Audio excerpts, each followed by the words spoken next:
When we asked Knight who did he see as the sort of perfect actor as in the role of Malcolm, he said, well, I wrote it for Bruce Willis, but obviously he's kind of a pie-in-the-sky choice, and I didn't, there's no chance of getting him or anything. And now that we've got this small budget and we can make the movie, that's what I was thinking. Who can we get to be in the movie that fits within our budget? And so I said to him, well, why don't we take a shot at Bruce? All I can say is no. I called my agent and said that I wanted to do it. I said, raised my hand and asked to be included. Yeah, The Sixth Sense. It's a musical comedy that we're doing here. Started out as a drama, kind of a ghost story, and then Knight, the writer-director, decided to turn it into a musical comedy, and we're all keeping our fingers crossed.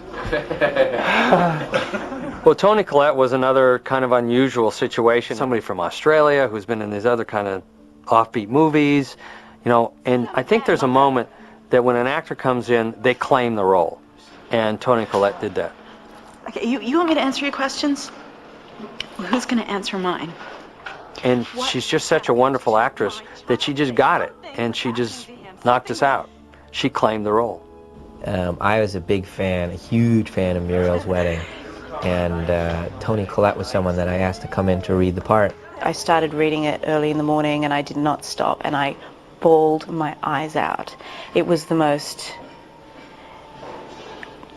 beautiful, scary, spiritual, real story and script that I think that I've ever read. I was at a really fragile point, and it made me feel good about being alive. It made me feel okay about dying, and that, I mean, for a film to be able to do that, that's pretty special. I was amazed by the quality of realism and the quality of the supernatural that creeps into the story.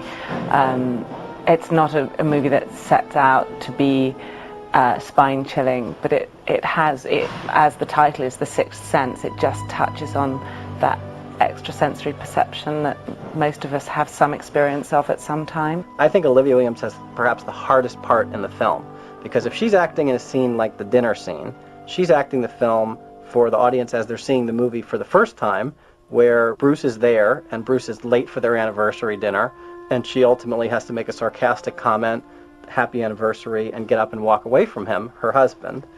And I don't think an actor has ever been asked to handle that kind of challenge before, and she had to do it in scene after scene after scene, and if she hadn't been able to do it as effectively as she had, we wouldn't have had a successful film. And then I met Donnie Wahlberg.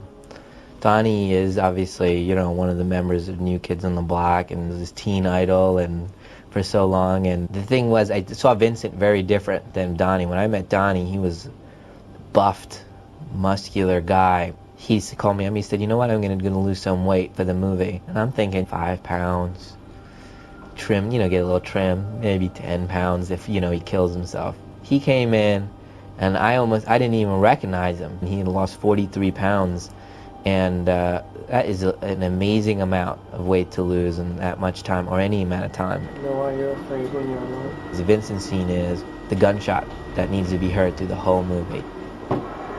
Suspense writers sometimes talk about the first chapter of a novel as the slingshot.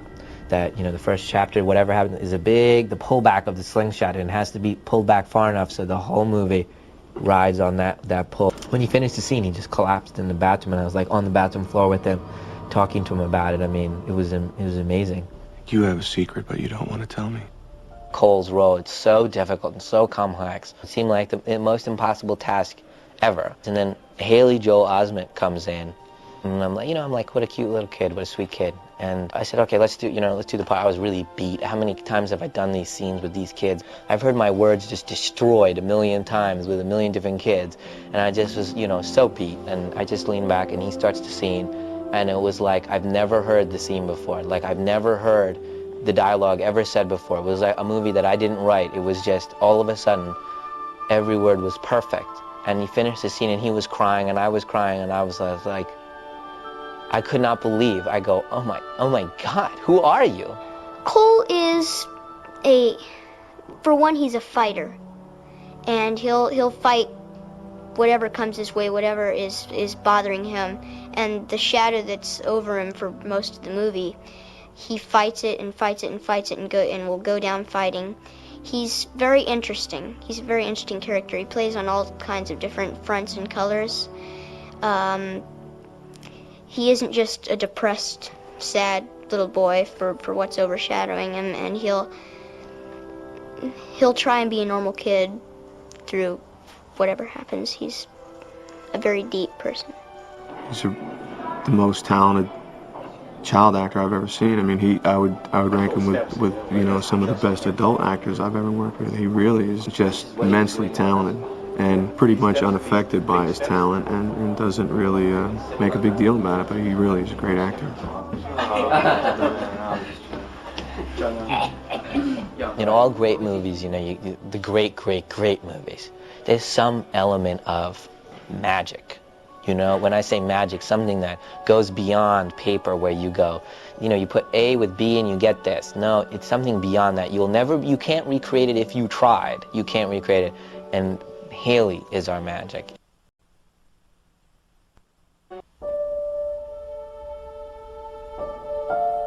When you make a film, there are all different steps. You can come up with an idea, then you write the screenplay, and then you hire the actors, and you go to the set, and you shoot the movie, and then you edit the movie, and then you put sound to it, you put music to it, and then you check the color, and it goes out to the theaters. And there's one more step in there, in the beginning process, that you can do, and that's called storyboarding. Storyboarded every frame, months and months and months in advance, probably before anybody came on in an official capacity. It was just me and the storyboard artist, whose name is Brick Mason. He and I storyboarded every frame of the movie, from the light bulb shot all the way to the end of the movie when Malcolm disappears. And you can literally just flip through a book and see the whole movie before it was shot. The restaurant storyboards consist of 6 frames, but they're really all one shot. We never cut. The first of the 6 frames involved with the storyboards of the restaurant scene involved the beginning of the move, which is a wide view of the restaurant. We don't really see Anna yet, and Malcolm comes into the restaurant, and he finds his wife. In this second frame, we're moving in on Malcolm, because he's just talking about himself and his work. We're going to forget about Anna because he's forgetting about her, and we're going to move right by her and go right into his close-up. And so in the third frame here, you see him, and for the first time, he realizes that his wife is upset, and he realizes, you know, I really messed up here. I should have come on time. Jesus, okay, Anna, I'm really sorry. I know you're upset. In this fourth frame here, this is something that didn't end up being in the movie, but this is a moment where the waitress who's giving the check is a very attractive woman, and she's kind of being flirty with another waiter that's passing by, and they kind of like touch each other in a kind of flirty way. And what I was trying to do was show you 2 people who are kind of at the beginning of love and 2 people at the end of love. In this 5th frame, this is the moment where the camera starts to pull away from the table in a sense of growing anticipation, and the camera starts to pull away, and she gets up and says, "That's it, I'm leaving." When she leaves the frame, he's just left there kind of pathetic, as it's drawn here. Malcolm looks pretty pathetic. And then he had the line, "Happy anniversary," which I ended up giving.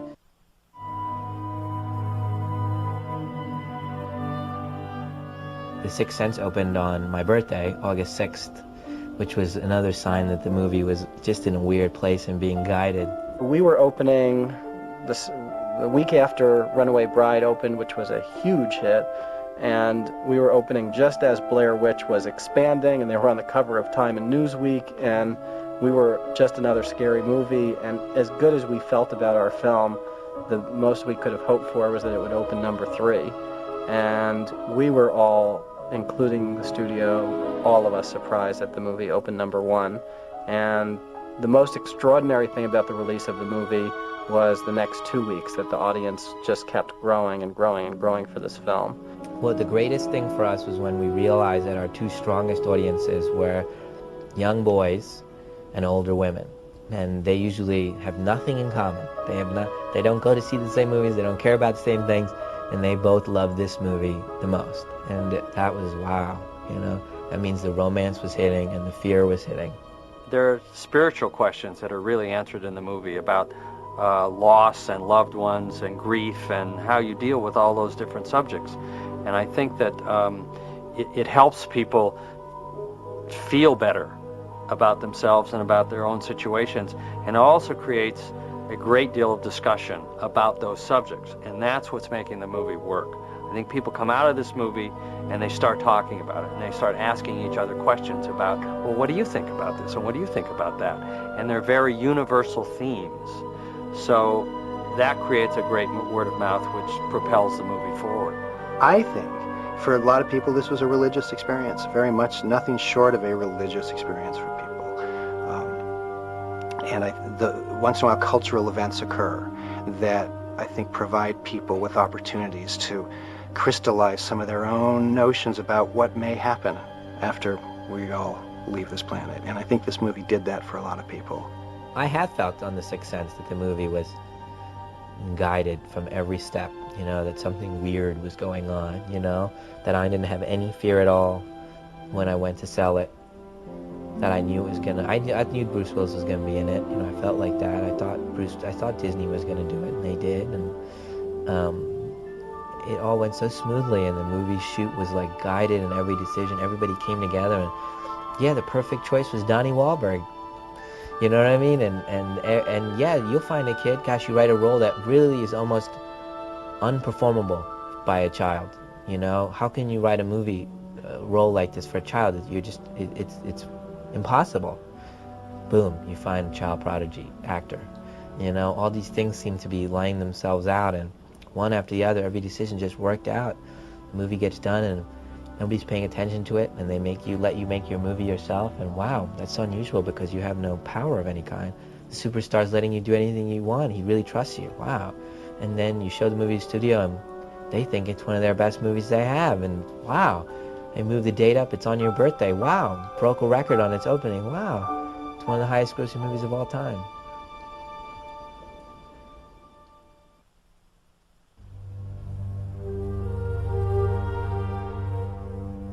In a film like this, where people are going to scrutinize what you've done, it's essential that you go back and you're very rigorous about maintaining the laws and the rules of that world. Well, one of the things we really wanted to protect is that if you saw the movie for the second time, that we were true to it and we were honest about it, and we didn't just pull a fast one. So we had to establish rules about each scene and how Bruce would interact with people and situations and physical things. So we had these rules, and one of the rules was that if a ghost was mad or angry, it got cold. When we have the angry ghosts in Cole's apartment, you see the temperature start dropping, and that's sort of a foreshadowing of what's coming, and hopefully is building up a little suspense. And then we would see the cold breath. And that was only when a ghost was angry, because people have asked me, well, why don't we see breath when you see Bruce Willis's character? Well, it's because he's not angry, and he's trying to help the situation. He obviously doesn't know he's dead, which is another thing that Cole actually says. They don't know they're dead. He had to have on the same clothes the whole time, but that rule was that it wasn't necessarily the clothes he had on when he was shot. It was clothes that he had interacted with that evening. So he had his trench coat, he had the sweatshirt that he put on when it got cold, he had his muffler. You should analyze the movie scene by scene in repeated viewings. You should look at every scene in the film, because there is some bit of art direction or wardrobing or propping that indicates, you know, the events to come. We wanted to punctuate certain parts of the movie, so when you did see it again, that you would notice that there were little clues along the way, and one of them was with the color red. We used the color red to indicate anything in the real world that has been tainted by the other world. The woman who poisoned her child is wearing red. On the day that he gets locked in the dungeon, Cole is wearing red. The doorknob that Bruce can't seem to get open to get into his basement is red. And red is used specifically to connote really explosively emotional moments and situations. Anytime there was red by mistake, I was like, get it out, get it out. It was fun to go through the movie and just sit there and go red, red, red, red, red, red, red. You can just go through beat by beat the movie and find these clues and layers which are intriguing and fun. They were all there in the script, starting with Bruce's first time back in the house, from supposedly meeting Cole and, you know, seeing that isolated place setting. In reference to the the lock of white hair that everyone's like, what's that about? What's that all about? It's just one of those details that I put in when people that have had very, very traumatic experiences, you know, sometimes they lose pigment in their hair. You know, when they had a very bad accident or something, they wake up in the morning, they've lost pigment in their hair. It's a kind of a very cool, real phenomenon.